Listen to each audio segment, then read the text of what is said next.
In this beautiful video, I'm going to show you how to insert a slicer in Microsoft Excel. So make sure you watch the video up to the end. So it's like this. So you have an Excel table like this one here on my screen. So in order to be able to insert a slicer in Microsoft Excel, you cannot just go direct like this. For instance, go to insert, then click slicer inside the table. It will actually give you there's no connection. So in order to give that capability connections of your Excel table, you need to first select your table, the entire table like this. I can use shortcut Control Shift down arrow like that. So I'll just select like this, Control Shift down arrow. I've selected the entire table. That means I need to format it as a table so as it can have the capability of inserting a slicer. So that means I'll just go to my home tab, click home tab, then here, format as a table. So you can keep it in different visuals. You can prefer the darker themes, the lighter themes, or the medium themes. So I'll go for the medium themes with sort of greenish. Yeah. So that's it. So it will say my table has headers. Yes, and click OK. So what I've done, the first step is I've formatted my entire Excel table as a table, like so that can have those capabilities of inserting a slicer. So this is the first step. So the second step, which is the last one of inserting a slicer, what you're required is you need to go to your insert tab here on top, then click insert slicer. This is like a visual, like a filter way you can visualize your data.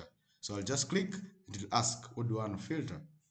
But you see, I've just clicked, but it's just given me the same table. That means there's no connection. What you're required to do is you need to have your cursor inside the table. See, before it was here, so it should be somewhere here inside. So then when I click slicer, now it will have those capabilities. So I'll check what I want. So for my case, I'll check all of them. Date, maybe an empty. I'll leave day and date, for instance, for other stuffs, and cars for your drive. You see, like that. These are the vehicle categories in total sum. So when I click OK, that means I have my slicer with all those columns. You see, all of them. So you can arrange them accordingly. So for instance, this is for station, for direction. You can keep it somewhere here.